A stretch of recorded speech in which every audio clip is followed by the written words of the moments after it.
Ready to go? Today I can confirm that at the 80th session of the United Nations General Assembly in September, Australia will recognise the State of Palestine. Australia will recognise the right of the Palestinian people to a state of their own, predicated on the commitments Australia has received from the Palestinian Authority. We will work with the international community to make this right a reality. Australia is making this statement today following our Cabinet meeting as part of a coordinated global effort building momentum for a two-state solution. Over the past fortnight, I have discussed this with Prime Minister Starmer, President Macron, Prime Minister Luxon and Prime Minister Ishiba, as well as Prime Minister Netanyahu last Thursday and President Abbas last Tuesday. A two-state solution is humanity's best hope to break the cycle of violence in the Middle East and to bring an end to the conflict, suffering and starvation in Gaza. The international community's vision for a just and lasting peace in the Middle East always encompassed two states, living side by side with internationally recognised borders, a state of Israel and a state of Palestine, with security for the people of both nations. This is the plan Australia was the first member of the United Nations to vote for back in 1947, when we proudly supported the creation of the modern State of Israel as a state for the Jewish people alongside a state for the Palestinian people. And that is why, when we recognise the long-held and legitimate aspirations of the people of Palestine, we are also upholding and strengthening our commitment to the people of Israel and their right to live in freedom, security and safety. Because until Israeli and Palestinian statehood is permanent, peace can only be temporary. Ever since the atrocities perpetrated by Hamas on the 7th of October 2023, Australia has stood with the people of Israel and our partners and allies around the world in calling for the release of the hostages. For the sake of their loved ones and all who share in their pain, we repeat that call today. Our government has made it clear that there can be no role for the terrorists of Hamas in any future Palestinian state. This is one of the commitments Australia has sought and received from President Abbas and the Palestinian Authority. The Palestinian Authority has reaffirmed it recognises Israel's right to exist in peace and security. It has committed to demilitarise and to hold general elections. It has pledged to abolish the system of payments to the families of prisoners and martyrs, and promised broader reform of governance, financial transparency in the education system, including international oversight to guard against the incitement of violence and hatred. These detailed and significant commitments have been given even greater weight by the Arab League's unprecedented demand for Hamas to end its rule in Gaza and surrender its weapons to the Palestinian Authority. This is an opportunity to deliver self-determination for the people of Palestine in a way that isolates Hamas, disarms it, and drives it out of the region once and for all. The international community is moving to establish a Palestinian state, and it is opposing actions which undermine the two-state solution. The Netanyahu government is rapidly expanding illegal settlements. Settler violence in the West Bank has increased. There have been threats to annex the occupied Palestinian territories and proposing the permanent forced displacement of the Palestinian people. These actions, together with the humanitarian catastrophe in Gaza, risk putting a two-state solution out of reach for a generation. I have said it publicly and I said it directly to Prime Minister Netanyahu. The situation in Gaza has gone beyond the world's worst fears. Far too many innocent lives have been lost. The Israeli government continues to defy international law and deny sufficient aid, food and water to desperate people, including children. This vital aid must be allowed to get to the people who need it most. This is about much more than drawing a line on a map. This is about delivering a lifeline to the people of Gaza. I understand that on this issue, history casts a long shadow. Every generation has known failures and false dawns. Yet the story of this struggle is also one of opportunities not taken. That is where the risk of trying is nothing compared to the danger of letting this moment pass us by. The toll of the status quo is growing by the day, and it can be measured in innocent lives. The world cannot wait for success to be guaranteed. That only means waiting for a day that will never come. There is a moment of opportunity here, and Australia will work with the international community to seize it. I invite Minister Wong to make some remarks and then we'll take questions. Thank you, Prime Minister. Well, it's been more than 77 years since the world promised a Palestinian state, knowing that there cannot be lasting peace for both peoples without a two-state solution. And in the nearly 2 years since October 7, we have been working with the international community on breaking the cycle of violence that the Middle East has known for generations. Across the world, nations have agreed that we cannot keep doing the same thing and hoping for a different outcome. We can't keep waiting for the end of a peace process that has ground to a halt. So last April, our government started a conversation with the Australian people about changing Australia's approach. We made clear we would recognise Palestine when it would best contribute momentum to peace. September is that time. When the world says this has gone on far too long. When the world says the heartbreak, death and destruction must end. The world watched in horror the attacks by Hamas on October 7, the worst loss of Jewish lives on a single day since the Holocaust. Hostages are still cruelly held, and we want them all released and reunited with their families and loved ones.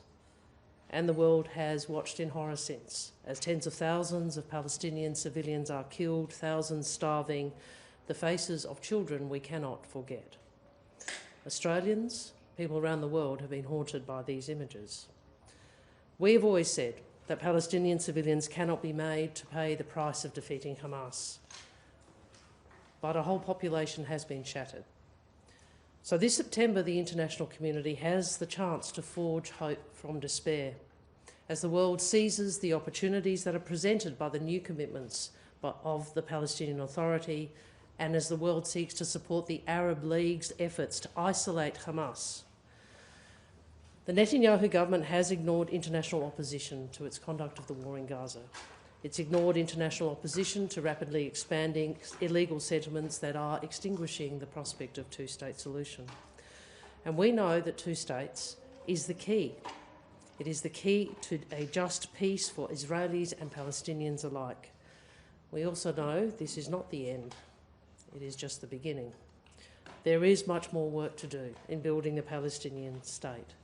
We will help build the capacity of the Palestinian Authority, and with the international community, Australia will hold the Palestinian Authority to its commitments. The practical implementation of our recognition will be tied to progress on these commitments. We will continue to provide humanitarian aid with our partners to try and help vulnerable civilians to get basic supplies they need, and we will work with partners to build a pathway out of the cycle of violence to a peace that is enduring and is just, with recognition of each other's right to exist, recognition by the countries of the region, two states, Israel and Palestine. Andrew. When you spoke to Benjamin Netanyahu, Prime Minister, I imagine he argued that in recognising Palestinian statehood it would be rewarding. And he said that publicly. We've heard the same comment from Marco Rubio, and indeed we've heard it from the coalition as well. What's your answer to that assertion? Hamas don't support two states. Hamas support one state, in their words, from the river to the sea. Hamas do not support recognising the right of Israel to exist. This is an opportunity to isolate Hamas that has been forged by the very clear statements of the Palestinian Authority on June 10 and the very clear statements of the Arab League. Paul? Prime Minister, just on that call with the Israeli leader, did he warn you against this? Can you give us an explanation of the tone of that call? And just on the PA, just briefly, you mentioned a bunch of conditions that you say you've secured. How much of them were briefed to you by Mahmoud Abbas versus his assurances given to the French president? Are any of the new conditions briefed to you in the call last week? Well, they were. It wasn't just a call, there was follow-up to that. And the conditions are ones that are consistent with the declaration in June, that recognition of the State of Israel, which of course the Palestinian Authority would argue had occurred with the Oslo Accords, but also I think new and important statements, demilitarisation of any future Palestinian state, the potential role for international forces in security, the reform of governance, including of education, as well as a call for elections, the isolation and opposition to Hamas playing any role in a future Palestinian state.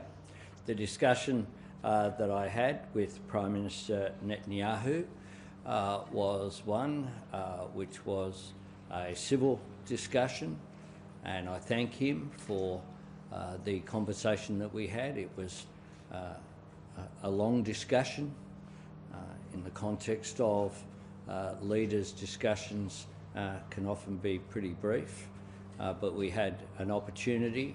I was able to say that the arguments that he put to me were very similar to the arguments that he put more than a year ago. It seems to me very clearly, and I put the argument to him, that we need a political solution, not a military one, because a military response alone has seen the devastation in Gaza, and that has contributed to the massive concern that we see from the international community, not just from leaders, but from community members, at the catastrophe that we are witnessing in Gaza. Katina?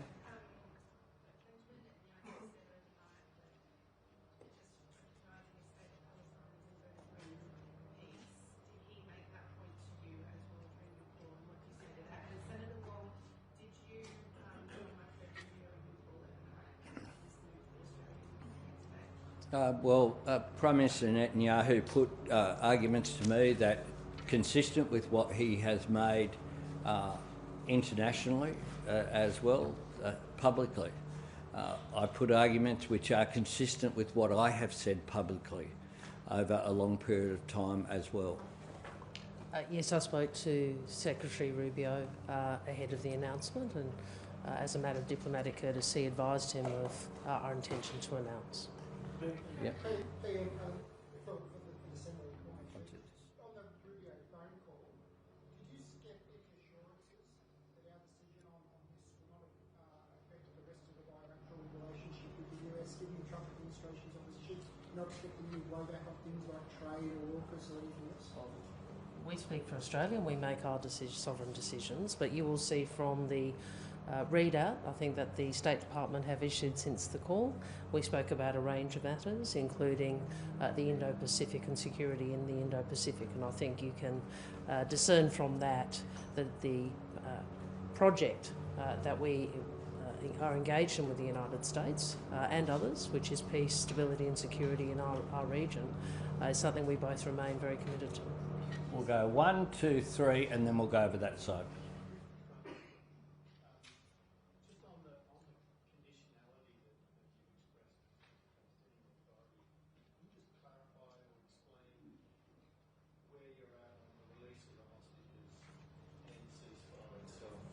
Well, we want to see the hostages released.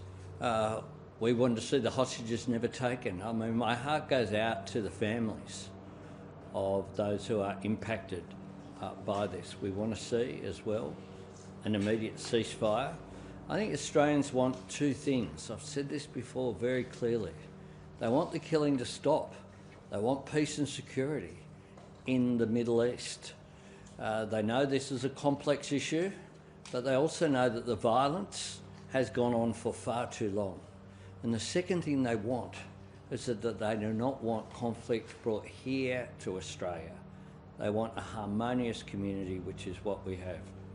Yep, here. Yep, true.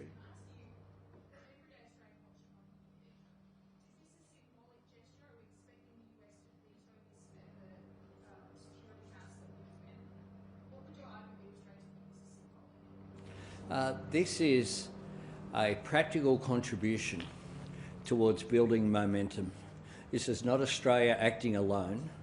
What we are seeing is a range of countries engaging in detailed dialogue as well, behind the scenes, if you like, talking about what a peace looks like in the region. And it's something that had an impact on the world. This conflict, which has gone on for such a long period of time, I think Australians want to see an end to it.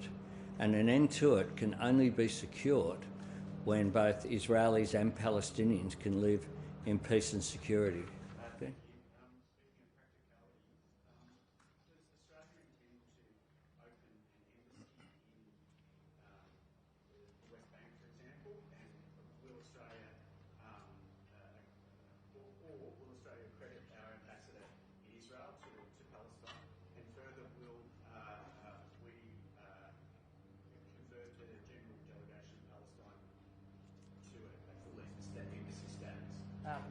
First, in response to that, as I said in my opening statement, is that we will tie the various practical steps towards recognition, you referenced some, not all, to the Palestinian Authority's commitments and the ensuring that those indeed take place, and the other actions of the international community.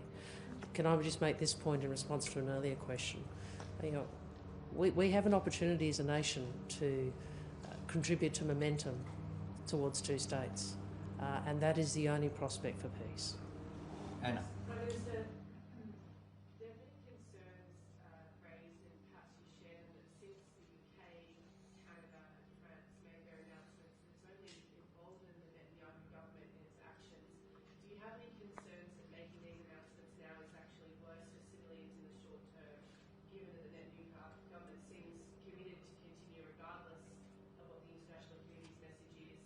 And Senator Wong, just after your phone call, what do you say to those who think the potential for statehood to be meaningful will only really work if the US was to also take that step? Well, Prime Minister Netanyahu foreshadowed the announcements that have been made over the last couple of days as well. I, of course, expressed my concern with such a direction that the Netanyahu government was determined to go in. And certainly I think that, I expressed it in a very clear way, but the Prime Minister's comments were similar to what he had made a year ago, which is that they were determined to remove Hamas. I, of course, indicated our complete abhorrence of the existence of Hamas and our complete opposition to Hamas as a terrorist organisation having any future role in a Palestinian state. Well, the US obviously has a unique role in the world, and we support President Trump's work to attain a ceasefire for hostage release and for humanitarian relief. Australia has an opportunity now, as I've said, to contribute to the momentum towards two states, which is the way in which the cycle of violence can be broken. In relation to ceasefire on the ground, I would make the point that the Israeli Security Cabinet's decision to launch a large-scale offensive into Gaza is counter to the prospect of a ceasefire. Yep, we'll just take a few more.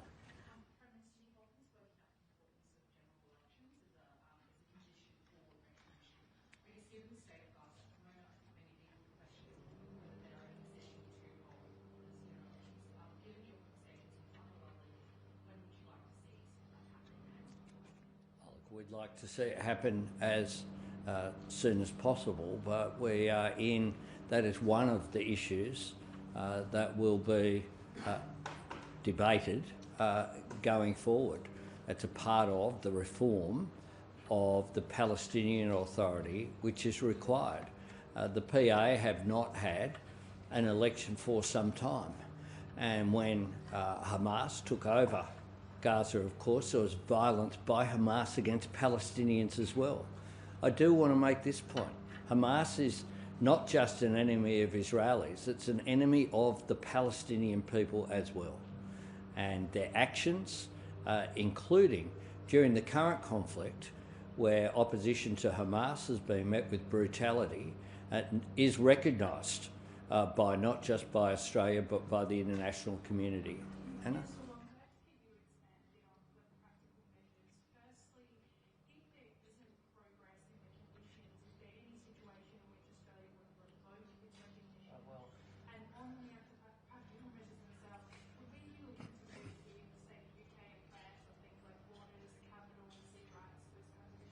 Look, those are all matters we would want to work with the international community on, and I think I can safely say that, given how much we've engaged with some of the countries that you referenced, that we are of very similar mind in terms of ensuring that there is progress on the commitments that you've outlined. Phil, to bring it home.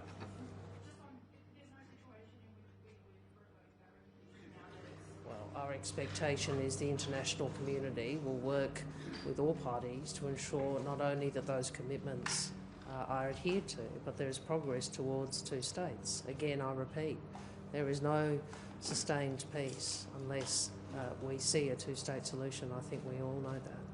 Phil.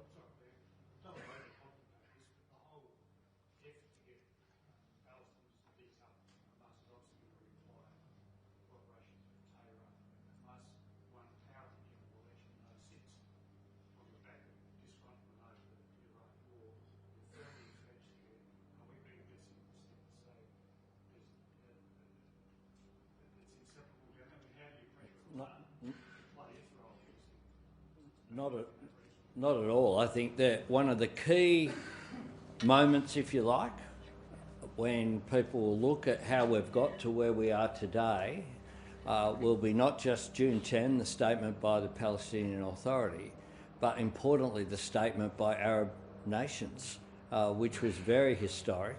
The meeting convened by France and Saudi Arabia in New York produced very clear and unequivocal statements of opposition to Hamas, of disarming of Hamas, and of Hamas not playing a future role. Thanks very much.